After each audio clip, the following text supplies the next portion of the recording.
Welcome back, venturers. It's time for another discussion about VNs. I am Amar, and together with Taurus, we venture into the ring. For today, we fight, but not in the typical way.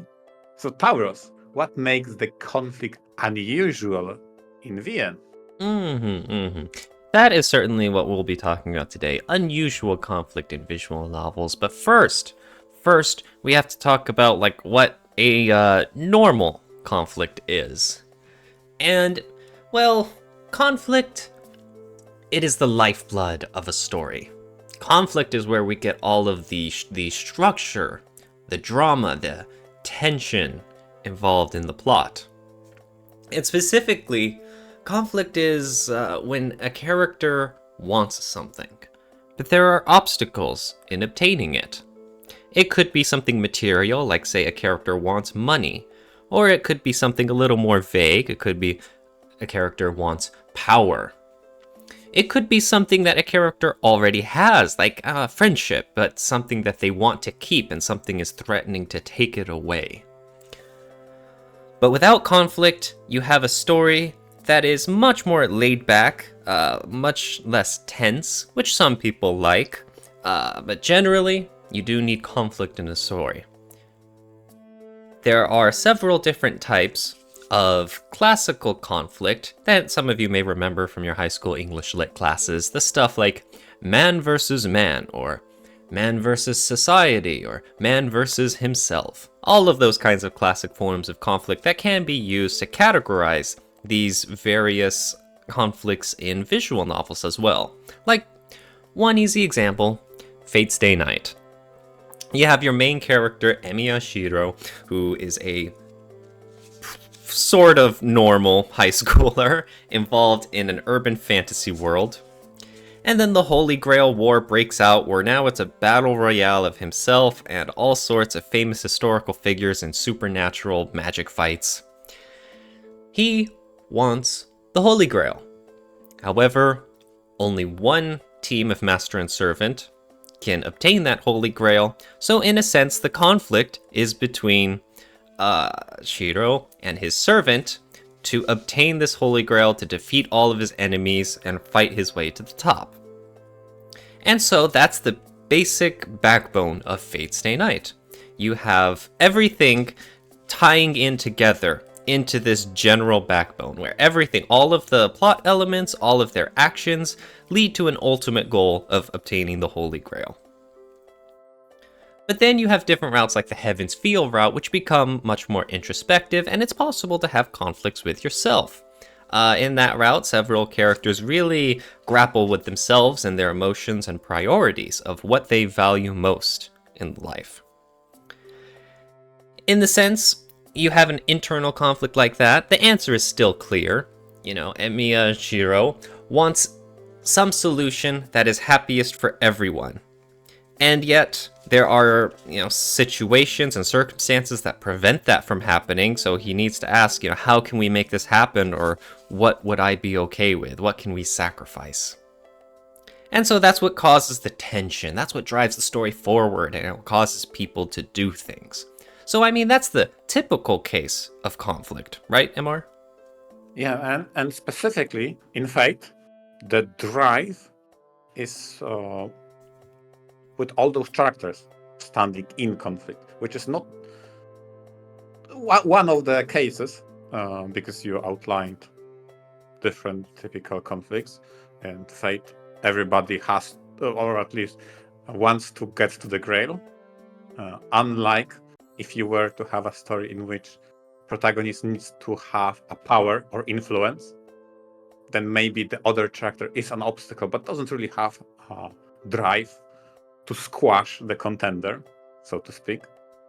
But yeah, ultimately Fate is a typical example of a conflict that to a certain degree culminates in a physical altercation and fight, which not necessarily has to resort to violence, but it just so happens here that majority of those conflicts result in confrontation, let's throw down, right?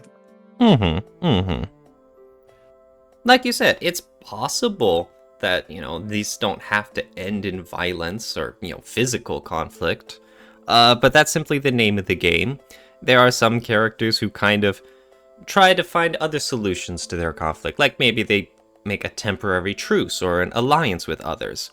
They still want the same goal at the end of the day, and that does mean they, want incompatible futures for each of themselves. But still, there's different paths to it.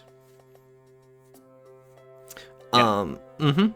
And even if you'd have, a slice of life show, a Mareeck visual novel, instead of something actiony like Fate Stay Night, there usually is still some sort of conflict, even if it's as simple as the class is trying to decide what kind of stall they're going to put on for the cultural festival.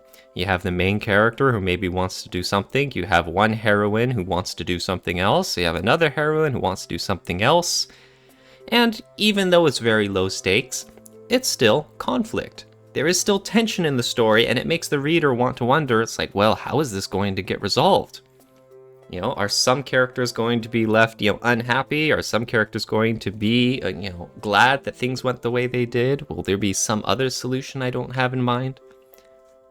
I sort of sound like I'm making a big deal out of this, but it's when you look at it at the nitty gritty, that's the microscopic aspects that make conflict build in a VN. Yeah, we need to establish the definition that conflicts drive the story, and they can be found on many different levels. So, for example, on your cultural festival, there would be a conflict of choosing how to approach festival, and probably the next level of conflict would be how well you do on that festival itself. So the next level of that conflict, just like in a romance, I guess the conflict may be in, wait, that character is kind of hostile towards me, how to make her affectionate. That may actually be the conflict. How to prove it. How to, overcome the obstacle. Yes. Especially in romance titles. Exactly. But we are here to talk about unusual conflicts. One that aren't quite as simple as just fighting it out, or the intrapersonal, emotional climaxes. These are going to be visual novels that are a little weirder about things, right? Exactly. Those that got a scratch our head weight, huh? Not necessarily in a bad way. Exactly. Yep. But I want to talk about a title called South. South is a very dark story, to be honest. The main character is a princess of a fantasy land of, medievalish European times. You know how that goes.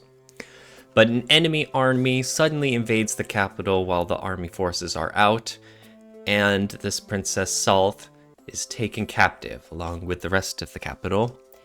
Soon after, the enemy forces kill her. But upon her death, she finds herself on an empty theater stage with a jeering clown as the only company. The clown explains that she is somewhere between life and death, and the death she experienced isn't true. It was a false end to her life, like a sort of bad ending, you could think of it. South is tasked with reliving the final chapter of her life, trying her best to survive her doomed predicament, even as this clown taunts her that her death is unavoidable. And she's trapped until she can discover her true demise and can answer, what is the meaning behind her death. So on the one hand, it's weird that there's a few different layers to this visual novel here, South, where one is that the MC is obviously trying to avoid this situation that she finds herself as captive, waiting her army to return and save her and stay strong for the capital and her country, while she's trying to also, break out and escape to her safety. But there's also the background of investigating who this strange jester is, trying to make sense of where she's found herself in this strange supernatural stage, and trying to escape this supernatural predicament. So there's not just the conflict on the level of, she's imprisoned and trying to escape with her life. It's also the matter of escaping this very strange cycle she's found herself in between life and death, and freeing herself from this very strange circumstance by discovering the truth of her circumstances. It leads into some very strange areas and some very strange approaches to how South goes about in reality.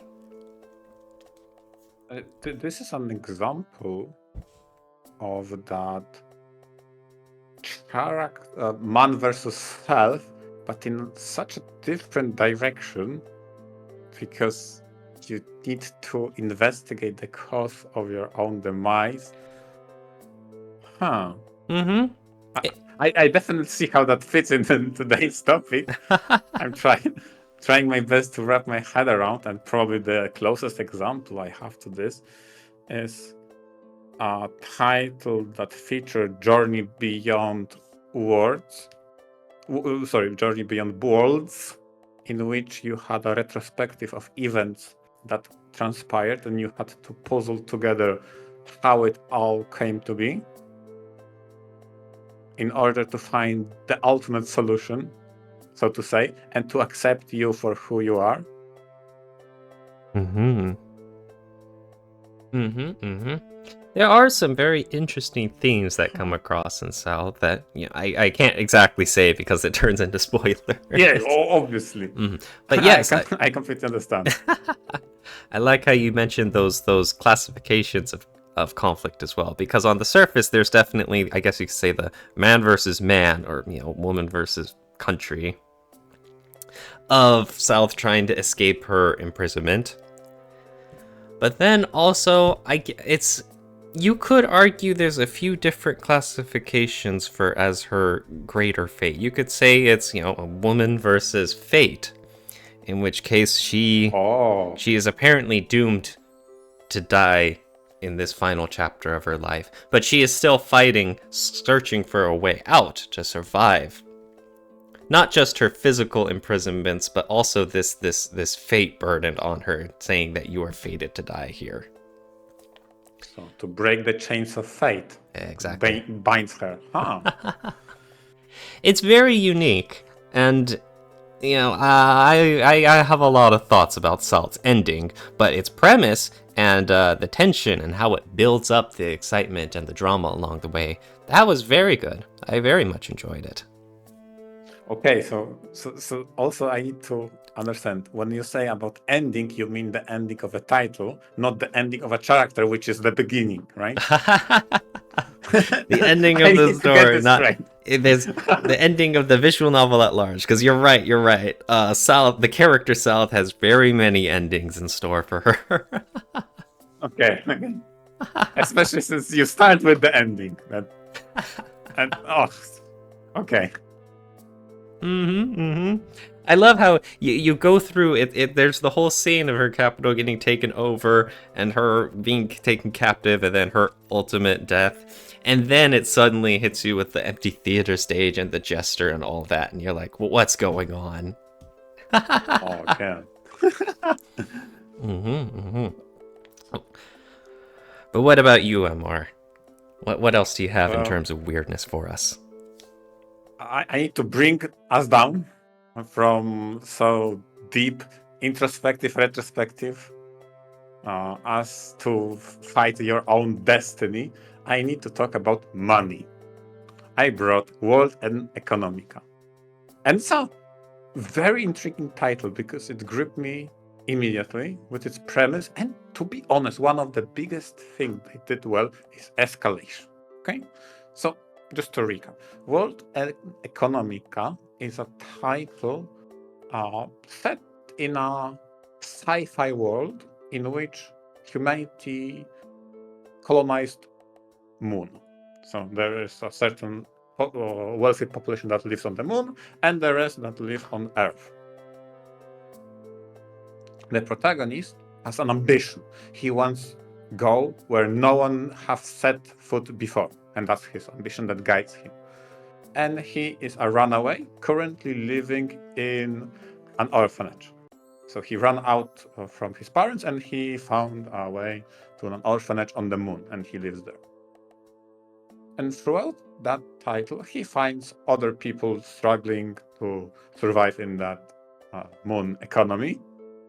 And he's guided by, I need to make bank, I need to go where no man ever set foot before. And the title starts quite innocently enough. You see those tractors haggle in the shops, getting some discounts, getting some money from part-time jobs. And then, as slowly the story ramps in, he says, there's only one way. We go to stocks and the stock market. And the way they portrayed stock market, on the intense moments, you hear the heartbeat of a tractor, and that heartbeat is plotted on a chart of a stock market that goes up or down. I was flabbergasted how they managed to sell the intense moments of looking on a chart going up and down. That was just amazing. And the moment the first market opened, stock market opened for the day, and they portrayed that as a conflict, or at least intense scene, I knew there is something unusual going on. Because while the protagonists sometimes roam around the city, sometimes gets into problem with security, because he trespasses sometimes, never in the title there is any violence or force used. Until the end, and just like to spoil it, that until the end, Oh, spoilers. everything is resolved through talks, negotiations, and deals. And that's impressive. There is absolutely no force, no fighting. No. Even your biggest moments, even in the most intense situations you need to get out of, it's all about your charisma and negotiation skills. I was super impressed that they managed to convey a compelling story for someone who has ambition and wants to make a mark on the world and struggles how to do so, slowly escalating from small haggles to working on stock market, then developing a computer program to automatically trade, then maybe going on a investigative journalism to break a company's hold on a certain market. It all very neatly escalates. And along the way, that character will be tested of how much you can trust information and base your decision upon it. Because it only takes one loss on a stock market of 100% to lose it all, even if your gains are 100% as well. That title was something else.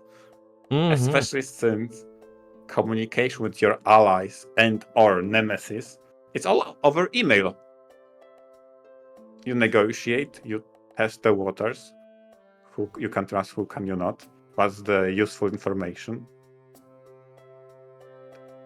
I am at loss for words how well presented the economics were and the war of information that type. Although, after reading that, when I found out it's the title from the same author as Spice and Wolf, a very famous work about the depiction of, I think it was the traveling merchant with a spirit wolf, something like that. I can see that, okay? I can see a lot of inspiration in this title. I love how you're mentioning some aspects of the stock market that you learned from this visual novel, instead of many others who learned these lessons the hard way. Yikes. Your gains can be 100%, but losses of 100% are you're donezo. Exactly. Yeah. And it's so... I also love how you... about this. Oh, yeah, go for it. On the path, you meet different characters, just like in a typical fantasy or maybe even high school. title, right? Your antagonist maybe is a mafia, a yakuza thing, or maybe in the fantasy it's a bandit, right? Here it's like, yeah, it's debt collector, a lawyer who visits, maybe a CFO of a small company. That's the type of characters you have to deal with, and the ability to raise funds and or negotiate deals will be the will guide the result of those encounters. Like, Oh, wow. I'm really surprised that there's the emphasis, as you mentioned, on the wheeling and dealing part. It's not just, I guess you could say the financial aspect of the stock market, but I like how you mentioned how, some conflicts get resolved or developed by talking to other people, by turning up the charm, by, the channels of communication over email, like you mentioned. It's not often you see, I guess you could say, the political intrigue side of things, where you balance negotiations and what you want versus what they want, and convincing other people to your side. You usually don't see that in too many titles, right, MR? exactly. Yeah, that's a cool When was the part. last time? When was the last time you, throughout the diplomacy, you get some insight, you use that insight to make money and invest accordingly, and over the course of weeks and multiple events of fighting for the stock market, you finally get a huge crash, and the person who feed you info fed you in such a way to make money off of your mistake, Yes. henceforth becoming your nemesis. And throughout the story, how do you defeat your nemesis? By having such a great deal proposed to him, he accepts. Like, what? Yeah. No such As thing long as as enemies. It's all just about making money. It doesn't matter with who. exactly, you had nothing to prove that he did something wrong. You played the stock market and you got played. All you could do to bounce back is to prove by having even bigger success, and then defeat your obstacle by having such a great deal. He just accepts. Like, wait, that's how you resolve the conflict? There is no, I don't know, police force involved. You go to jail. No. We gotta take They just revenge. exactly. Huh. Yep, it's just a matter of making money. Doesn't Yeah. matter who. And I don't want to spoil this too much, because throughout that title you make a lot of allies. Maybe some allies turn into enemies and vice versa. But the mere fact, in all of that, there are characters with their own approaches to finances, and their relationship with money is very compelling. Because it's a one thing to discuss with CFO or a hedge fundraiser, nature of money, and completely another when you discuss that with Nun, who runs a charity and or orphanage. It's very compelling, I have to say.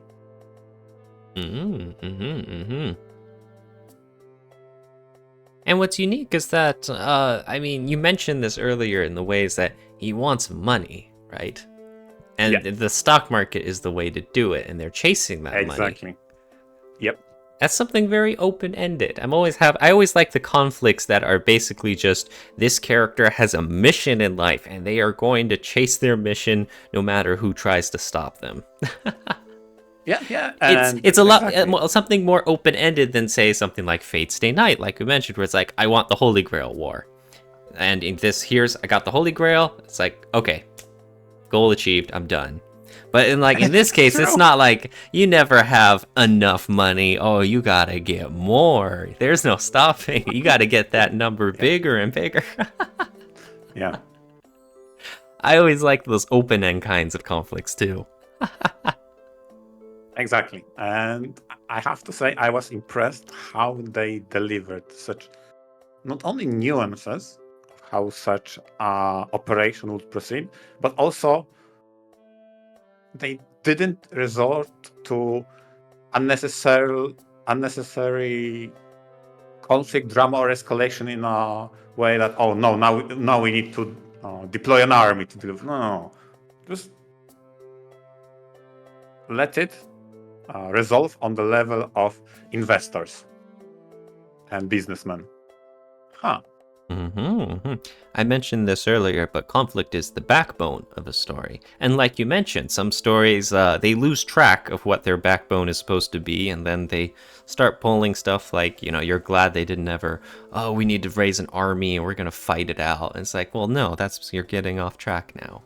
Sticking to the backbone creates that focused plot.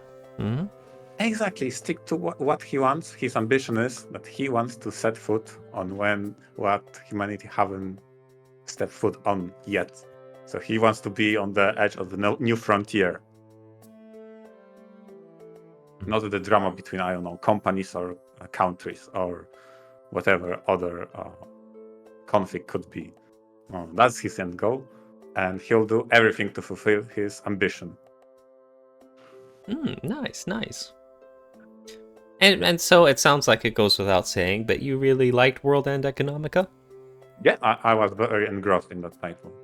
Ooh, that's actually high praise, being engrossed in a very interesting and unique field that you don't see often in visual novels, the stock market.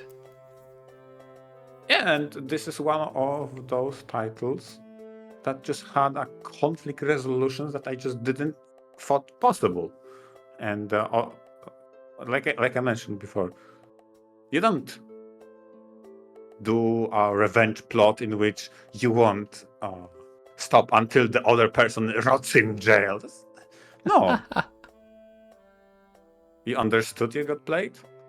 That's part of the game, so to say, on the stock market.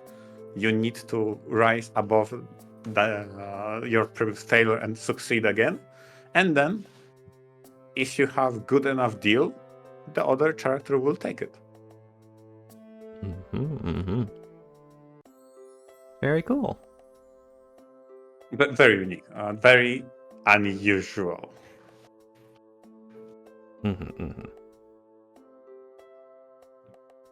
Glad to hear you liked it. Yeah. And do you have any other unusual examples? Yes, I've got one more we can cover before we wrap things up. A very unique battle royale, I love battle royales, called Fatal 12. A whole group of people find themselves dead. Well, more accurately, they died. But now they seem to be all huddled up together in an otherworldly plane and told by their gracious host that they are going to be fighting for a second chance at life. Specifically, they're all going to be competing in a battle royale of information. Many other big old battle royales are resolved through conflict, like, all of them enter and only one person leaves alive with the prize. But instead of duking it out, they are all going to take each other down with information. If you can answer, someone's name, their cause of death, and their regret in life, then you can eliminate one member of the competition. And so, all of these characters are naturally going to be very hidden, very coy about what info they let spill to other people, because each one is one, metaphorical bullet in the chamber that can eliminate them. And so, all of them try to investigate the world around them, to dig up dirt on other people's life, try to understand what made them tick, and to understand what led to their demise in life, and to get a fuller understanding of these people before they, metaphorically kill them.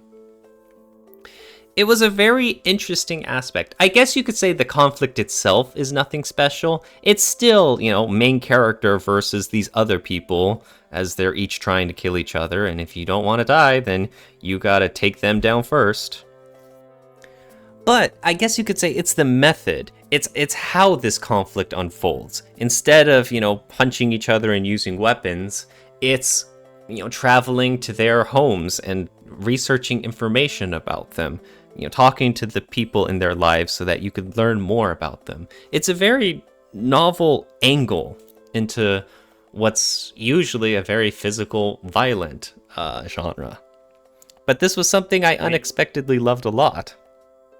I mean, the way you describe it, it bears a lot of similarities with Fate, in which the information was very important, but it wasn't be all and all, right? Once you possess an information about someone's spirit, heroic spirit, then you had to also implement a plan that uses that. And in Fatal 12, from what I gathered, you're saying, all you need is the information, and then you could eliminate them if you gather enough. Yes, yes. And of course, there's the character relationships at play that make things very difficult in a variety of ways.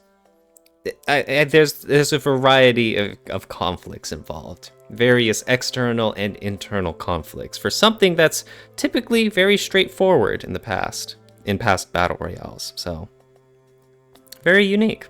Huh. Obviously, saying anything more kind of veers into spoilers, unfortunately.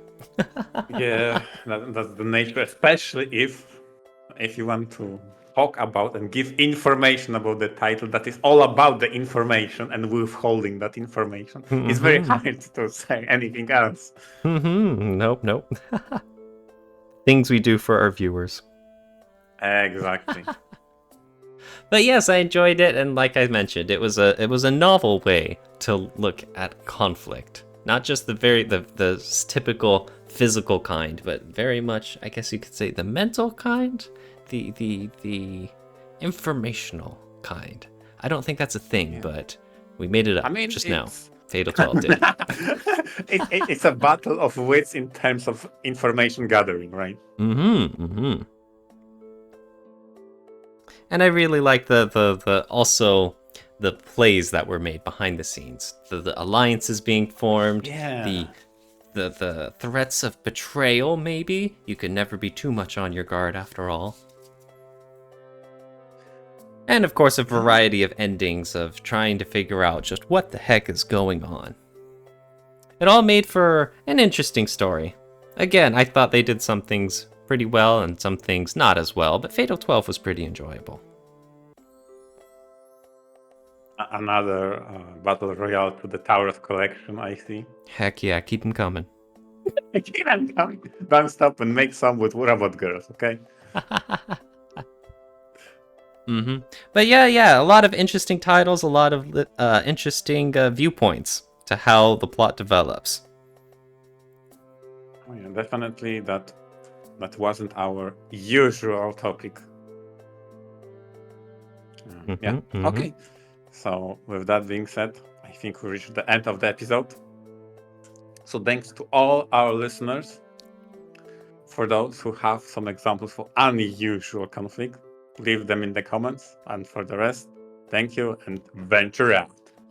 Venture out.